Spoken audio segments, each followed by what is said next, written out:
Assalamualaikum warahmatullahi wabarakatuh. Salam sehat selalu. Kali ini kita akan membahas mengenai Negara Kesatuan Republik Indonesia sebagai satu kesatuan. Ini adalah materi PPKN kelas 8 bab 6, subbab yang C. Langsung saja kita mulai. Yang pertama mengenai jiwa dan semangat 45. Jiwa dan semangat para pendiri negara yang dioperasikan dalam jiwa dan semangat 45 dimaksudkan untuk menjaga tetap tegaknya Negara Kesatuan Republik Indonesia. Pasal 1 ayat 1 Undang-Undang Dasar Negara Republik Indonesia tahun 1945 menyatakan, negara Indonesia ialah negara kesatuan yang berbentuk republik. Dan pasal 37 ayat 5 menegaskan, khusus mengenai bentuk negara kesatuan Republik Indonesia tidak dapat dilakukan perubahan. Majelis Permusyawaratan Rakyat telah membuat ketetapan bahwa Negara Kesatuan Republik Indonesia tidak boleh diganggu-gugat. Jadi, bentuk negara kesatuan itu sudah final, tidak boleh dirubah. Karena kalau merubah bentuk negara kita, maka negara Indonesia yang telah dibentuk oleh para founding father itu berarti sudah tidak ada atau sudah bubar. Karena dulu para founding father itu membentuk negara kita itu berbentuk kesatuan. Tapi kita pernah merubah bentuk kesatuan karena tekanan dari Belanda, yaitu ketika kita negaranya menjadi Republik Indonesia Serikat. Karena itu ditekan oleh Belanda yang ingin menguasai kembali atau menjajah kembali bangsa Indonesia. Kesatuan Indonesia dapat dipandang dari 4 segi, yaitu yang pertama, Indonesia sebagai satu kesatuan politik. 2. Indonesia sebagai satu kesatuan wilayah. 3. Indonesia sebagai satu kesatuan pertahanan dan keamanan. 4. Indonesia sebagai satu kesatuan ekonomi. 5. Indonesia sebagai satu kesatuan sosial dan budaya.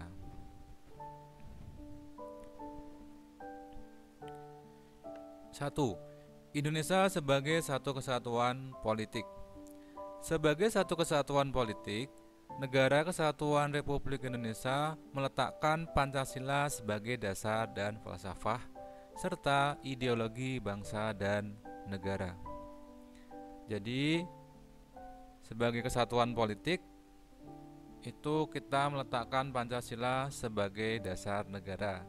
Pancasila adalah dasar Indonesia yang tidak boleh diganggu-gugat oleh siapapun, baik itu dari luar Indonesia maupun dari dalam, yaitu rakyat Indonesia itu sendiri. Jadi Pancasila sebagai dasar negara itu juga sudah final. Sebagai dasar negara, Pancasila ditegaskan dalam pembukaan Undang-Undang Dasar 1945, tepatnya pada alinea keempat.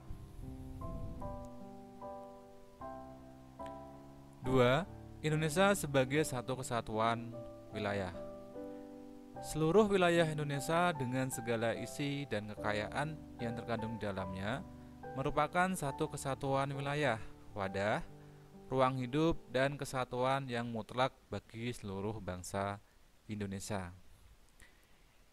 Indonesia yang juga terdiri atas berbagai macam suku dan berbicara dalam berbagai bahasa daerah, memeluk dan meyakini berbagai agama dan kepercayaan terhadap Tuhan Yang Maha Esa, haruslah merupakan satu kesatuan bangsa yang bulat, dalam arti yang seluas-luasnya.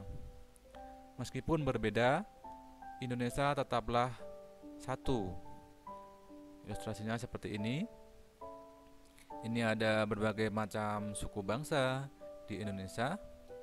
Tapi walaupun kita berbeda, kita tetap sebagai satu bangsa, yaitu bangsa Indonesia. Makanya kita sebagai satu wilayah, tidak terpecah-pecah, bukan negara bagian, semuanya adalah bagian dari Negara Kesatuan Republik Indonesia. Setiap daerah diberi otonomi daerah. 3. Indonesia sebagai satu kesatuan pertahanan dan keamanan. Setiap warga negara memiliki hak dan kewajiban yang sama dalam rangka bela negara dan bangsa. Setiap ancaman terhadap suatu pulau atau suatu daerah pada hakikatnya merupakan ancaman terhadap seluruh bangsa Indonesia. Nah, contohnya dulu ada Pulau Sipadan dan Likitan. Ini diakui oleh Malaysia sebagai wilayahnya. Dulu kita berjuang secara diplomatik sampai dibawa ke Mahkamah Internasional. Ternyata kita kalah di Mahkamah Internasional.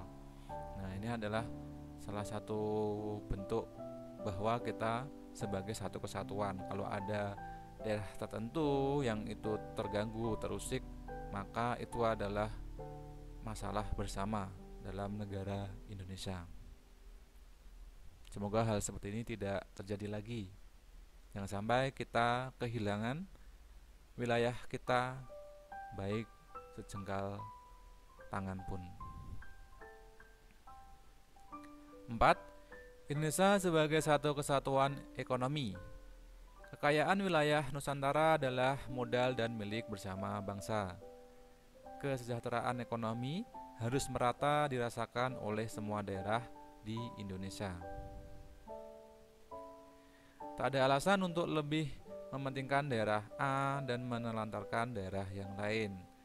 Tingkat perekonomian ekonomi harus merata di semua daerah di Indonesia. Makanya ada otonomi daerah itu agar setiap daerah bisa mengembangkan daerahnya masing-masing sesuai dengan potensi yang ada dalam daerah masing-masing, itu agar semua daerah itu bisa berdaya. Pemerintah pusat juga mensupport dana, mensupport kebijakan dan lain sebagainya, seperti itu. 5. Indonesia sebagai satu kesatuan sosial dan budaya. Masyarakat Indonesia seluruhnya adalah satu. Kehidupan masyarakat harus mengalami kemajuan yang sama, merata, dan seimbang, serta adanya keselarasan kehidupan yang sesuai dengan kemajuan bangsa. Budaya Indonesia pada hakikatnya adalah satu. Sedangkan keberagaman yang ada di dalamnya menggambarkan kekayaan budaya bangsa yang menjadi modal dan landasan pengembangan budaya nasional. Jadi setiap daerah memiliki budaya lokal masing-masing, itu pada hakikatnya adalah bagian dari kebudayaan nasional. Itu adalah keberagaman, kekayaan yang menjadi khasanah kebudayaan nasional. Contohnya ada batik, ada wayang kulit di sini, ya. Ini adalah kekayaan dari budaya nasional. Kemudian kita masuk ke Deklarasi Juanda tanggal 13 Desember tahun 1957. Yang isinya bahwa segala perairan di sekitar, di antara, dan yang menghubungkan pulau-pulau yang termasuk dalam daratan Republik Indonesia dengan tidak memandang luas atau lebarnya adalah bagian yang wajar dari wilayah daratan negara Republik Indonesia dan dengan demikian merupakan bagian daripada perairan pedalaman atau perairan nasional yang berada di bawah kedaulatan negara Republik Indonesia. Penentuan batas laut 12 mil yang diukur dari garis-garis yang menghubungkan titik-titik terluar dari pulau-pulau negara Republik Indonesia akan ditentukan dengan undang-undang. Ini adalah Juanda Kartawijaya yang merupakan saat itu sebagai Perdana Menteri ketika ada deklarasi Juanda ini. Beliau adalah pelopor deklarasi ini. Indonesia sebagai satu kesatuan.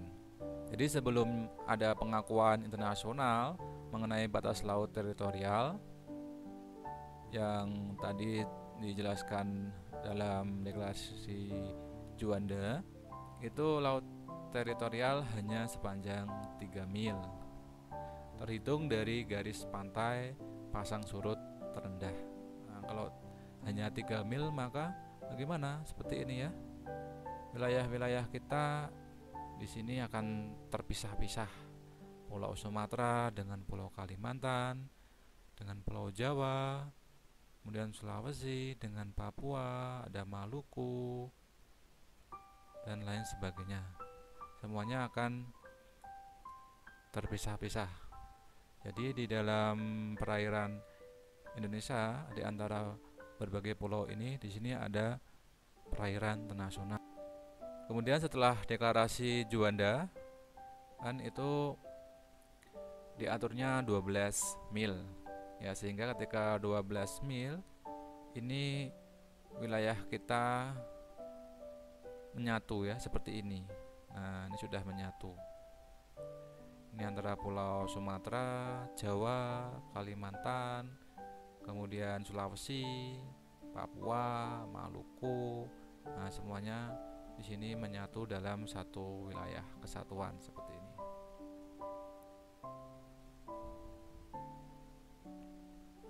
Jadi kalau dilihat seperti ini laut bukan lagi pemisah seperti ini, ya. Kalau ini lautnya sebagai pemisah antar wilayah di Indonesia, tetapi sebagai pemersatu. Nah, kalau seperti ini, laut itu sebagai pemersatu dari wilayah-wilayah di Indonesia.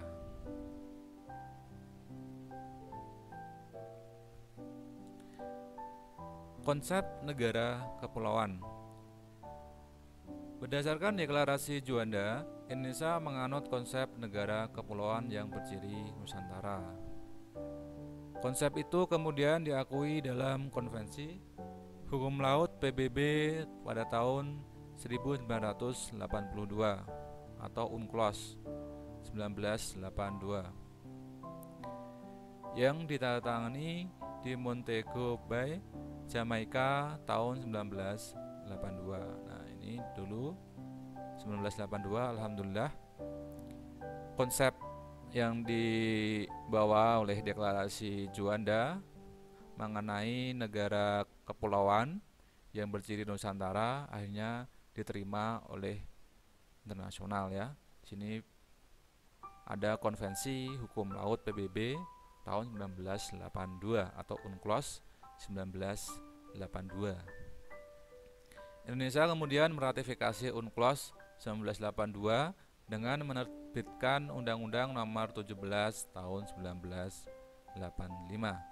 Sejak itu, dunia internasional mengakui Indonesia sebagai negara kepulauan. Nah, ini alhamdulillah akhirnya negara kita itu diakui oleh dunia sebagai negara kepulauan. Sehingga tadi itu setiap wilayah itu tidak dipisahkan oleh laut, tapi justru laut itu pemersatu dari wilayah-wilayah yang ada di Indonesia. Berkat pandangan visioner dalam deklarasi Juanda, bangsa Indonesia akhirnya memiliki tambahan wilayah seluas 2 juta kilometer persegi, termasuk sumber daya alam yang dikandungnya. Nah, jadi berkat deklarasi ini, wilayah-wilayah di sini, laut-lautan di sini yang sebelumnya itu adalah pemisah, ini menjadi bagian dari wilayah Indonesia. Nah, sehingga sumber daya alam yang ada di dalamnya ini dapat dikelola, dinikmati, diambil oleh bangsa Indonesia untuk seluas-luasnya kemakmuran rakyat Indonesia.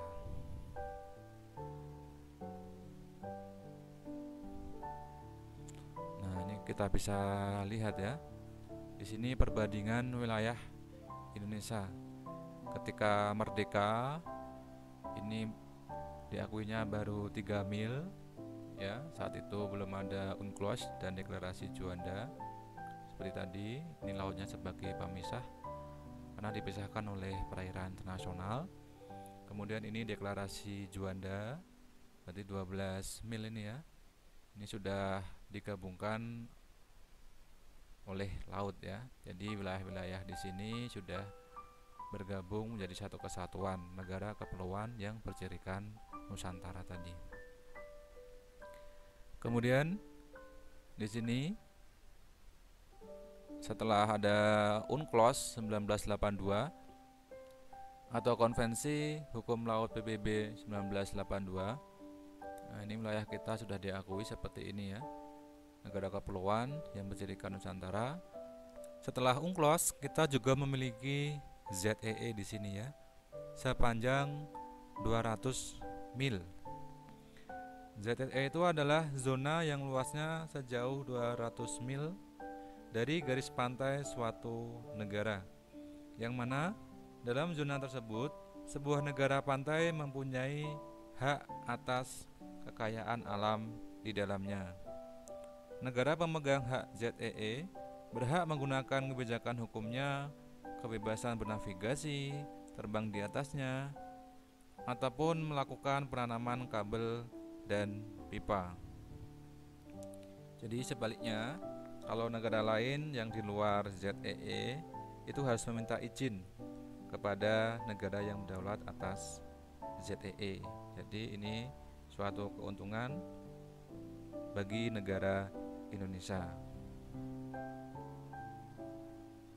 Dan ZEE ini berada di luar laut teritorial. Jadi menarik garisnya dari luar laut teritorial di sini ya. Kemudian ditarik keluar sejauh 200 mil. Terima kasih. Sekian dari kami. Kurang lebihnya kami mohon maaf. Like jika kamu suka dan dislike jika kamu tidak suka.